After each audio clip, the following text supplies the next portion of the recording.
Maternarte. Yo soy Marta y hoy estoy con Mai.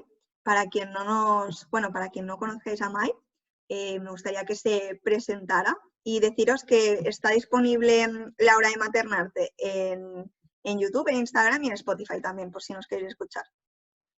Hola Marta, ¿qué tal? ¿Cómo estás? Pues yo soy Mai, soy fotógrafa y autora del libro 51 kilos menos y me dedico al activismo sobre los trastornos de alimentación, antes decía el body positive en el cuerpo, pero hace poco he empezado a usar otro término que me gusta más, que es la neutralidad corporal en redes sociales y bueno, pues estoy aquí encantada de estar con Marta, que es un lujo poder charlar contigo. Qué guay. Pues sí, porque yo con Mai ya he hecho, no sé si hicimos 2, al final fueron 3.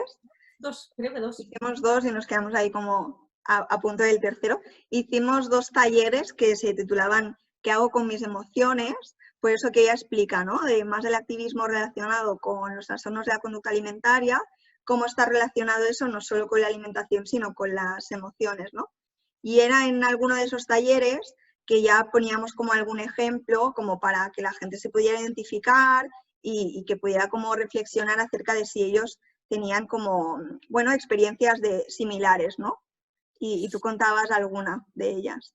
La verdad es que he de decir que los talleres eran espectaculares, para mí eran súper bonitos y de hecho ojalá, yo ahora me he ido a vivir un poco más lejos, pero ojalá podamos hacer alguno cuando nos podamos volver a juntar y todas estas cosas del COVID que nos ha movido la vida a todos, pero me encantaría repetirlo porque eran unos talleres preciosos donde hablábamos un poco sobre, pues en mi caso, ¿no?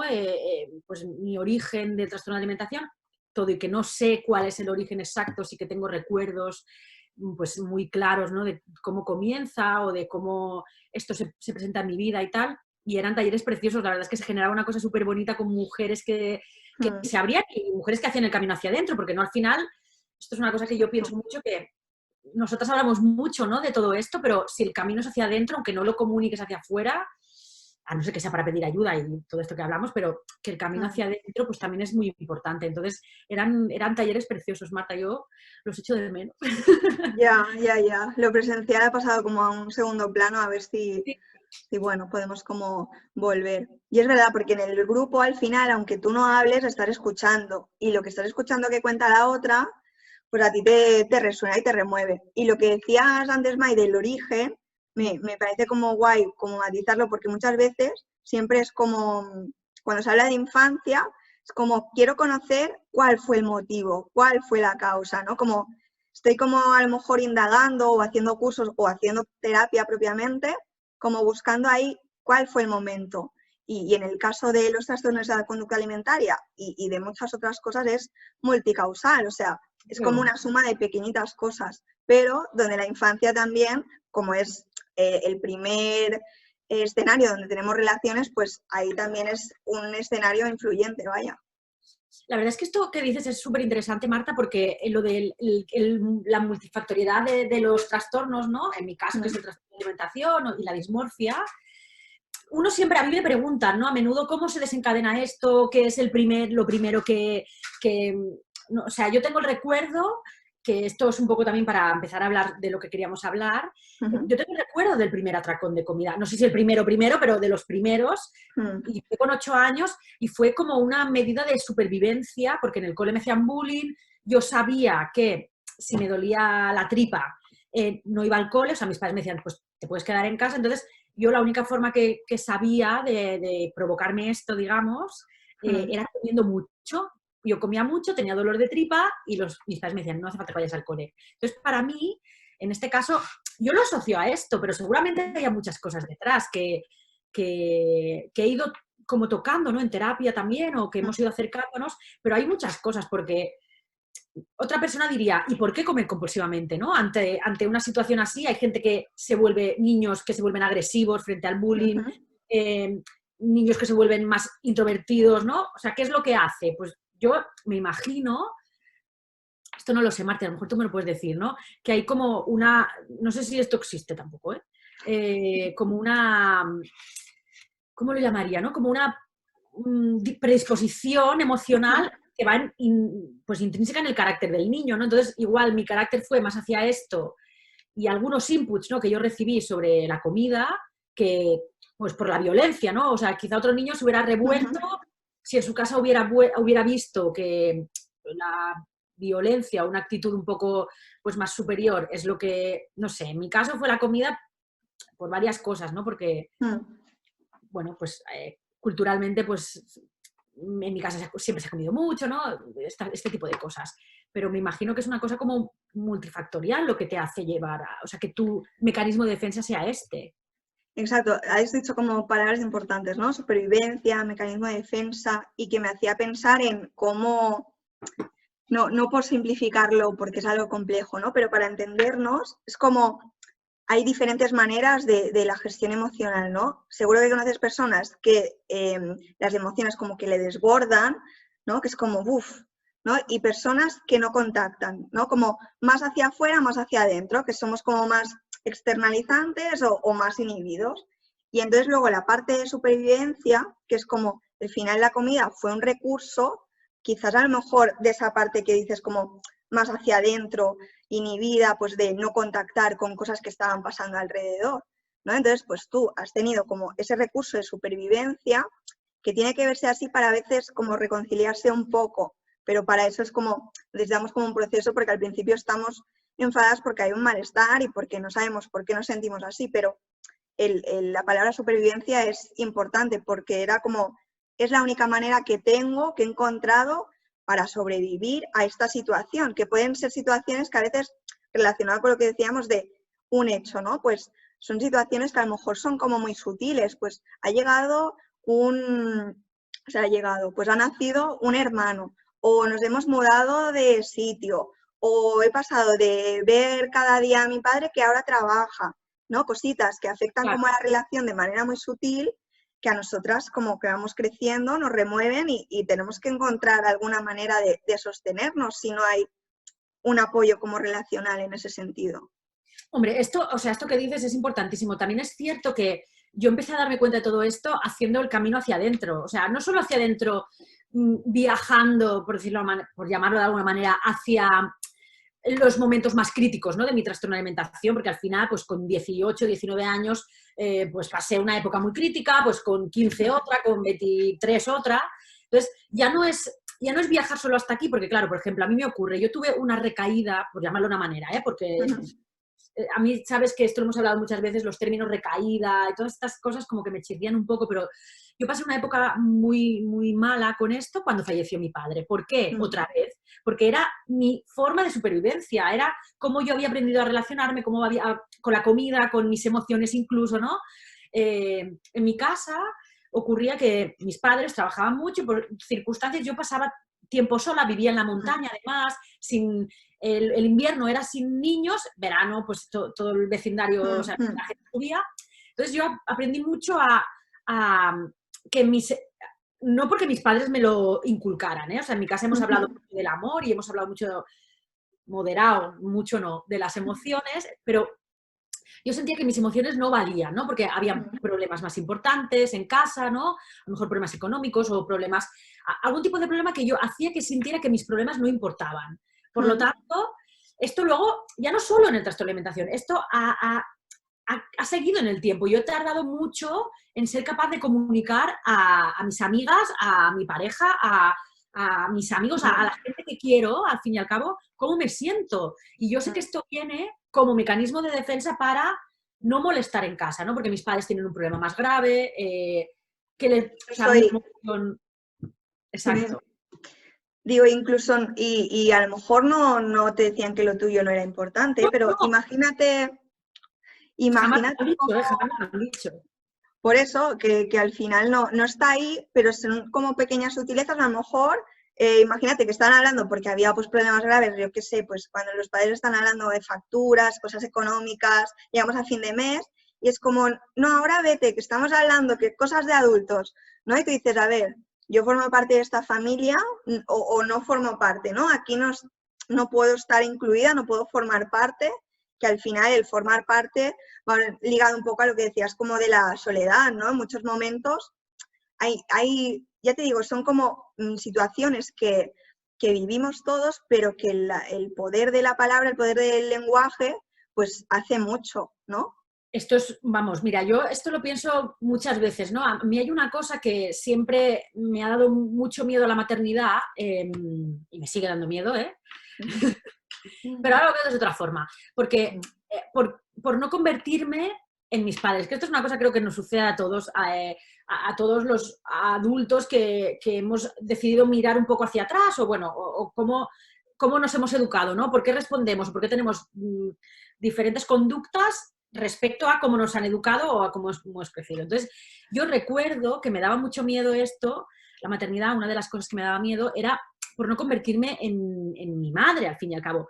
Mi madre durante mucho tiempo tuvo una depresión y yo recuerdo estar triste y querer ir a contárselo a mi madre, y mi padre, sin ninguna maldad, decirme, la mamá ahora no está bien, no la molestes. O sea, no molestia como esta chiquilla es una puta molestia, tira por ahí. No. Entonces, claro, si tú creces con esto, con estas frases de no molestes, cuando a lo mejor lo que quería decir es, pues la mamá está descansando, déjala descansar y luego hablamos con ella, ¿no?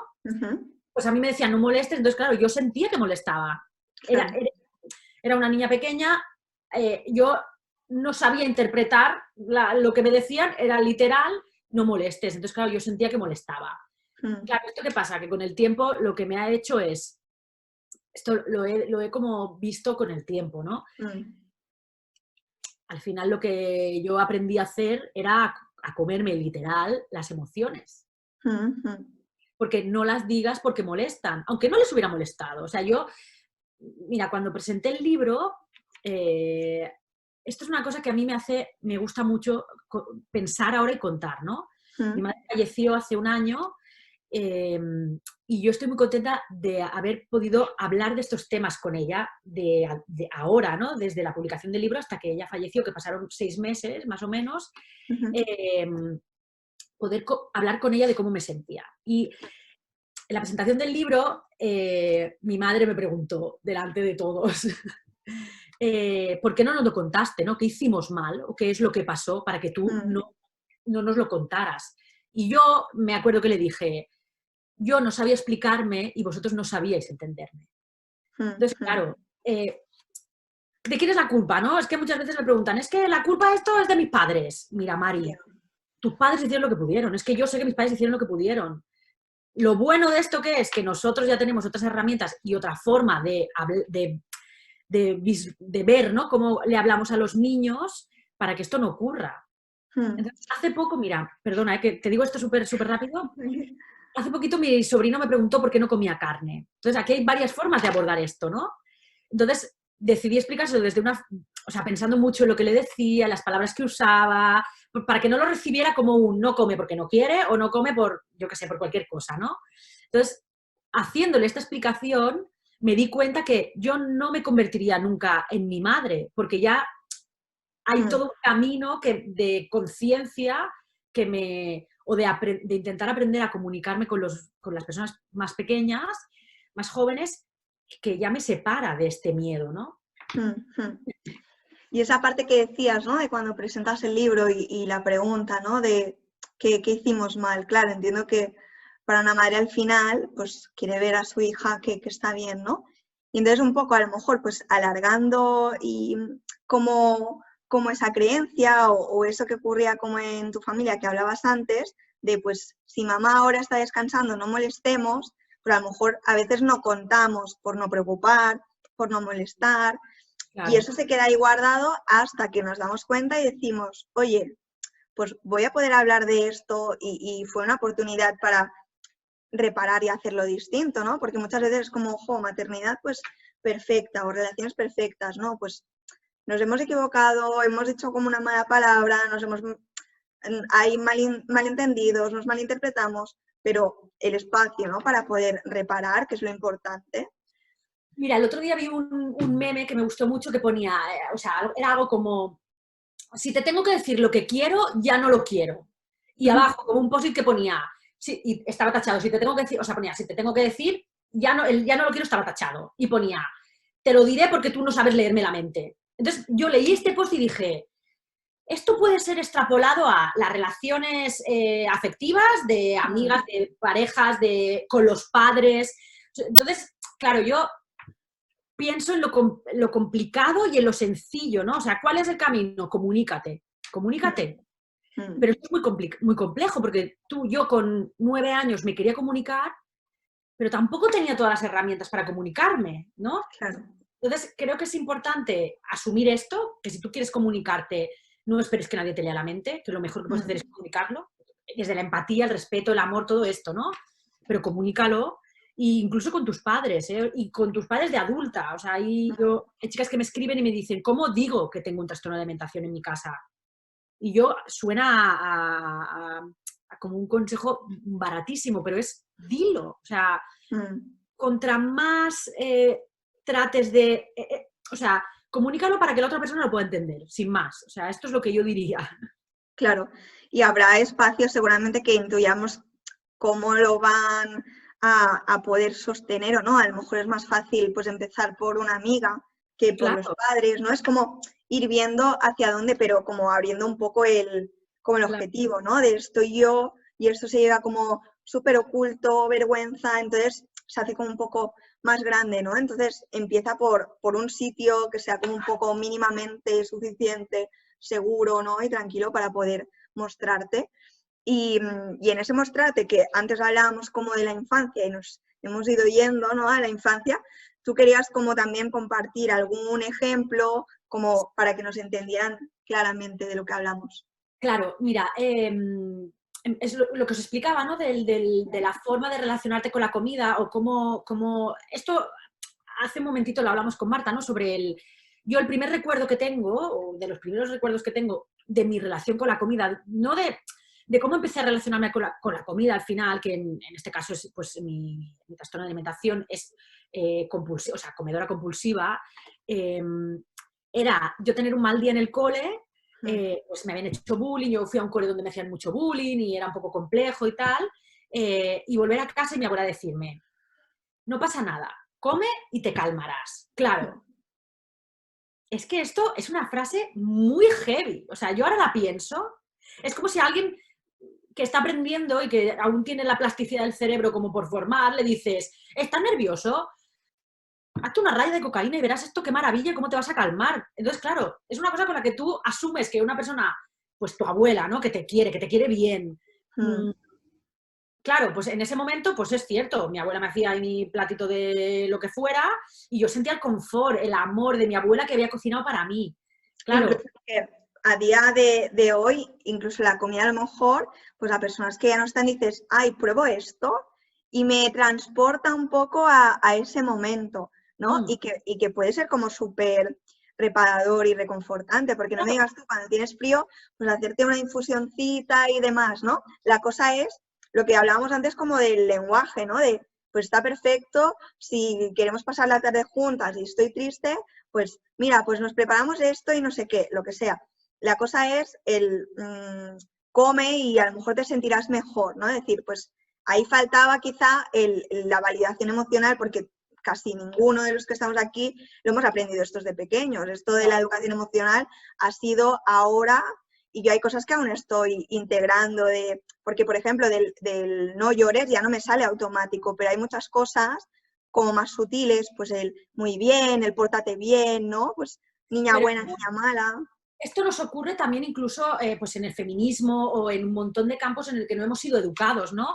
Si hace 10 años que se viene hablando de la inteligencia emocional o de cómo te relacionas con tus emociones, con la comida, con diferentes cosas, o sea, incluso con el feminismo, ¿no? La nueva ola de feminismo ha empezado a hablarse hace que 8, 10 años, es una cosa de la que antes no hablábamos, yo aún sigo teniendo comportamientos de aprendizaje anterior a todo esto, ¿no? Por lo tanto, mira, esto es una cosa que hace poco hablaba con un colega, que yo a veces yo me considero una mujer feminista y me esfuerzo porque el feminismo de mi entorno sea real, ¿no? Pero yo a veces, o sea, el otro día me vi diciendo a un colega, estamos escalando, o algo así, no sé exactamente cómo fue, pero le dije, nenaza, y pensé, ¿dónde vas?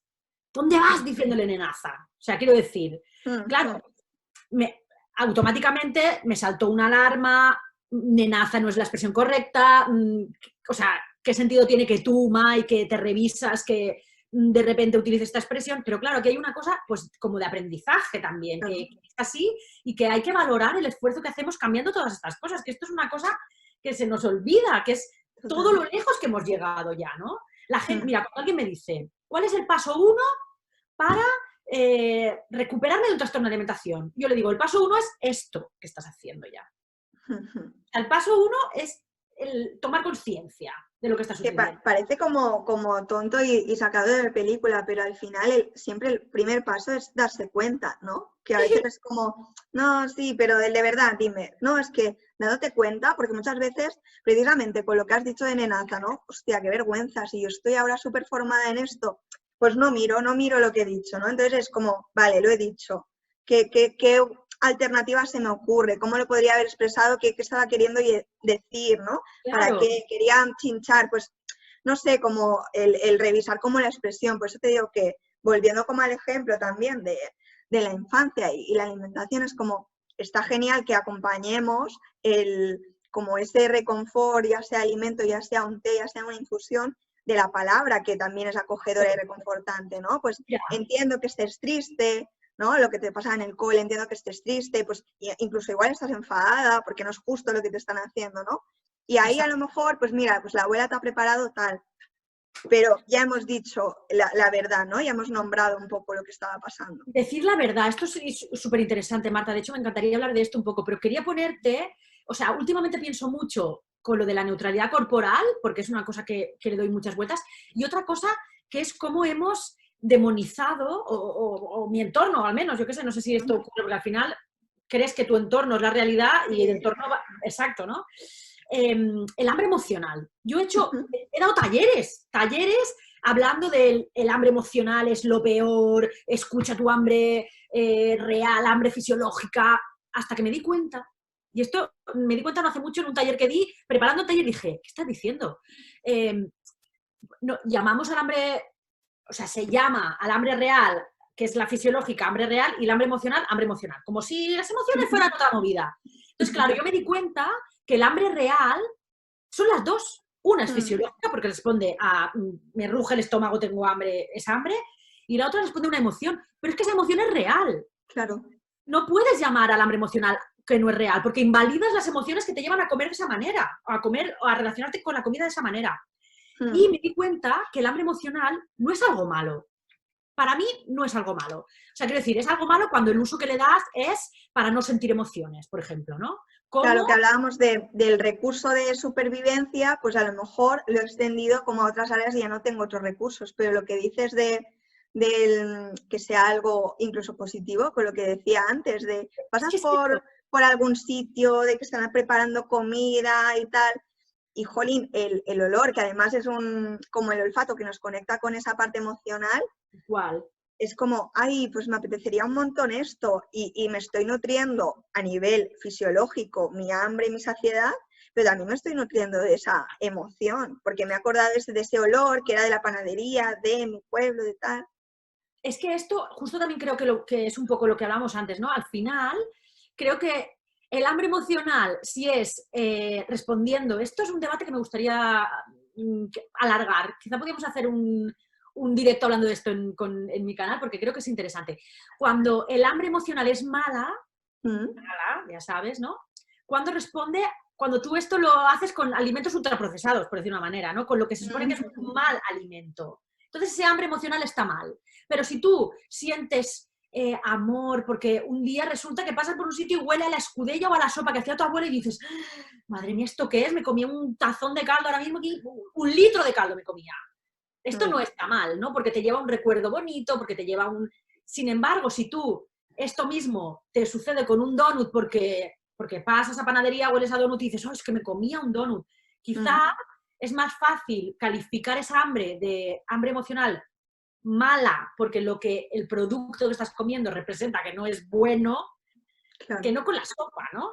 Entonces, bueno, creo que tenemos que hacer como un planteamiento todos también de si el hambre emocional realmente es tan mala como la pintamos y no, o sea, creo que ponemos el foco donde no toca, ¿no? Porque al final, negar las emociones que van ligadas a las emociones buenas, bueno, buenas, que van ligadas... agradables o más cómodas. Exacto, exacto. Pues eso, está bien el hambre emocional que te recuerda mira, el pastel de galleta de chocolate de toda la vida de las abuelas. Sí. O sea, tú piensas en eso, entonces te dirán, ay, los cumpleaños cuando eras pequeña, el sándwich de nocilla, ¿no? Los que somos de los 90, 80, 90. El sándwich de nocilla, los ganchitos, la Fanta de cumples, ¿no? Pues igual esto te lleva a una cosa bonita, ¿no? Que es que te hicieran caso el día de tu cumple, que te hicieran regalos. Claro, ¿es negativo? Hombre, es negativo quizás si ahora con 30, para sentir eso, te comes 3 kilos de ganchitos. Pues quizá no es el mejor recurso.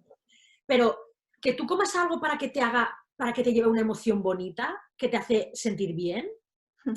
No sé hasta qué punto, ¿no? Es una cosa que tengo que pensar más, pero... Claro, es como un temazo y es abrir un melón, ¿no? Importante. Que es verdad que yo cuando hablo de alimentación, emociones, hablo más de la perspectiva personal que desde la profesional, ¿no? Porque yo no estoy especializada, pero sí que conecto mucho con la parte de alimentación, emociones, infancia, y ahí que es de lo que hablábamos un poco, ¿no? También, porque al final queríamos hablar de la niña interior y...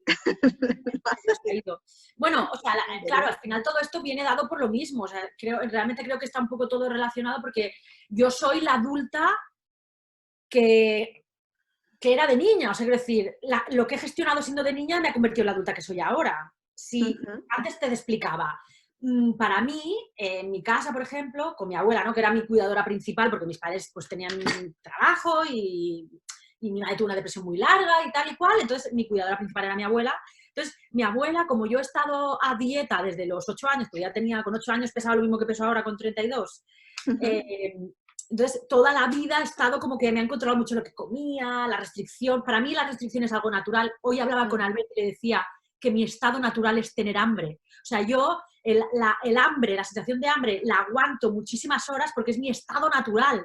Yo estoy a dieta desde que era muy pequeña. ¿Y esto a qué viene? A que con, pues eso, 8, 9, 10 años, a mí me hacían una comida que siempre era de dieta, ¿no? Lo que te decían, lechuga de pollo, filete, no sé qué, no sé cuántos, todo esto, y a mi hermano le hacían una casoleta de macarrones, ¿no? Mi abuela hacía unos macarrones que se te va la castaña, como estaban de buenos. Entonces, claro, cuando yo nunca podía comer de esto, entonces cuando yo sí podía, cuando consideraban que podía, hacían muchísimos macarrones. O sea, a mi hermano le hacían como una cazuelita así, y cuando yo también, muchísima comida. Entonces, claro, para mí, algo como de celebración de qué bien, es la abundancia de comida. Y esto me conecta con la niña, que es la que se educó en esto, ¿no? Entonces, claro, al final, yo soy la adulta que he sido de niña también, lo que pasa es que ahora tengo recursos, que esto es lo curioso, ¿no? Y había otro ejemplo que salió en el taller, en uno de los talleres de qué hago con mis emociones, que yo lo tengo aquí como porque fue muy representativo. Durante el taller les mandamos a las chicas un ejercicio que era conectar con su niña interior, la niña que fuimos, que pensaran en cómo eran ellas pues, cuando tenían 7 años, traían una foto y conectaban con eso, ¿no? Entonces hubo una chica que escribiendo se emocionó, salían las lágrimas y se fue al baño. Y entonces al volver, hicimos la rueda, lo compartió y dijo, no, es que me he visto llorando y ha sido como, basta, me voy. Que curiosamente antes nos había explicado cuando habíamos hecho como una primera parte de a nivel emocional, a nivel con la comida, qué cosas nos habían dicho más. Pues no comas que no sé qué.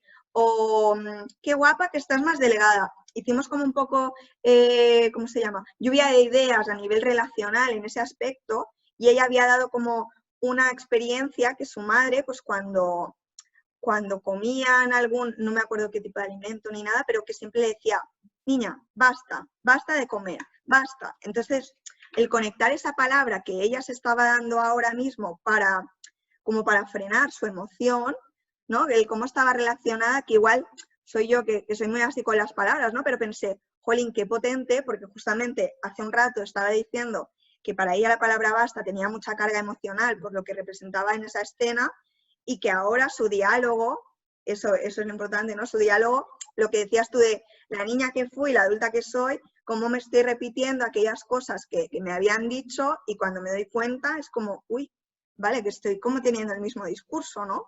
Claro, es que esto, bueno, al final es lo que hablábamos, ¿no? Si tú en una edad temprana empiezas a, en vez de tener pues las palabras, ¿no? Es lo que te digo, si mi abuela en ese momento, en vez de decirme, come, come, que se te va a pasar, y yo sentía que le quitaba importancia a lo que me estaba sucediendo, ella me hubiera dicho, lo que te sucede es importante, no está bien que en el cole te peguen, estar triste, sentir rabia es normal, la abuela te quiere mucho, vamos a comer, que es hora de comer.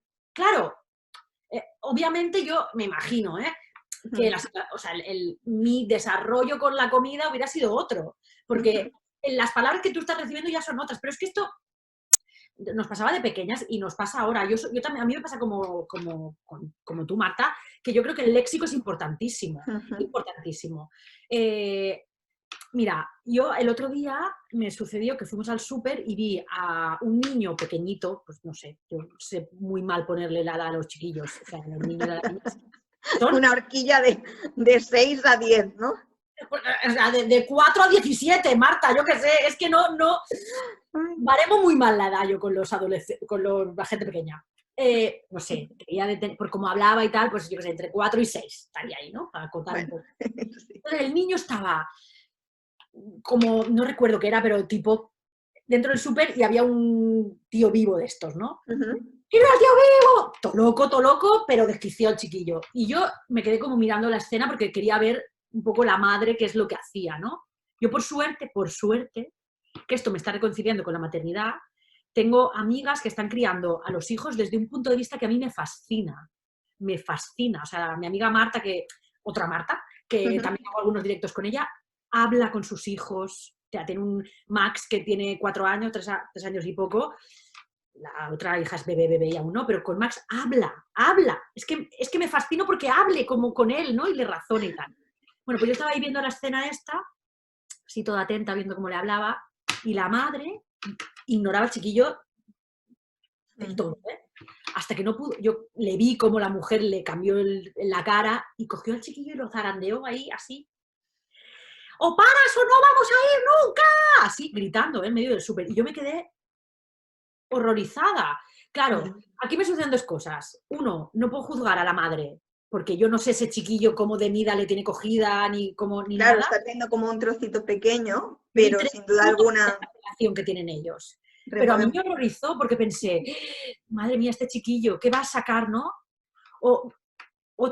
Esta me quedé un poco loca, pero cuando curraba en el hospital, yo estuve trabajando un tiempo en una unidad de trastornos del sueño especializada en niños. Bueno, pero yo hacía pruebas también a niños. Entonces vino un niño muy obeso, la realidad es que tenía un problema grave, ¿no? O sea, tenía 5 o 6 años, y igual estaba pesando 70 kilos, o sea, era un problema grave, ¿eh? Estaban buscando si había alguna anomalía hormonal, porque realmente era una cosa como tal. Y lo traía para hacer una prueba del sueño porque el niño roncaba, pues eso, un poco, pues, como muy cookie, pero roncaba el chiquillo. Entonces, el niño estaba sentado en la cama. Bueno, cookie no se ronca, ¿eh? Porque cómo fastidia la ronca. Ya. El nene estaba sentado en la cama y yo estaba hablando con los padres y le preguntaba al niño también, pues oye, tú cuando te duermes te asustas, no sé, un poco, ¿no? Para ir haciendo el informe. Y el padre, como si el niño no estuviera delante. Es que claro, el niño este come el doble que el hermano. Tenemos que tener al hermano porque claro, está gordísimo. Y es que el hermano es súper delgado, pero claro, ya no sabemos si está delgado porque este no le deja comer o porque el hermano come menos o porque realmente hablando como si el niño no estuviera delante. Y el chiquillo mirando al padre, tía, a mí se me partió el corazón. Porque yo pensé, esto que está pasando ahora, en 10 años, los padres van a pagar el psicólogo de esta conversación. Lo pensé así, ¿eh? Claro. Es que es muy complejo y yo creo que sí, muy, muy, muy importante como le hablamos. Claro, y ahí es como otro melón de lo normalizado que tenemos como como el trato a los niños, ¿no? Lo que decía antes, desde un vete de aquí, calla que tú eres pequeño y no te enteras de lo que hablamos los adultos, a ese zarandeo, a eso que tú exponías, ¿no? Claro, también es verdad que esto no, o sea, a mí me gustan mucho los posts que haces, que traduces la frase que dices a lo que deberías decir. Esto, de verdad que a mí, a nivel educativo, me aprendo muchísimo, ya no para hablar con niños, que también, sino para hablar con adultos. Porque al final, todos seguimos llevando a la niña pequeña, está dentro. Yo sigo llevando a una niña pequeña dentro que cuando alguien me dice, le quita importancia a mis emociones, se gira cara a la pared, se enfurruña y llora. Y la que responde a esta emoción es la niña herida que llevo dentro, que alguien en su momento le hizo creer o entender que sus emociones no valían. Entonces, claro, esto es importantísimo porque al final, a mí hoy en día me ocurre que depende, es lo que hablaba, ¿no? Del basta, de palabras que te conectan con esa niña herida que llevas dentro, o niño, o lo que sea, que llevas dentro, que el mecanismo de defensa que tiene es comer, ¿no? En mi caso, pues claro, yo aún hay acciones que me conectan con esta niña, ¿no? Yo recuerdo en Navidad que mi madre de pequeña me quitaba el plato. O sea, cuando yo consideraba que ya había comido suficiente, me quitaba el plato.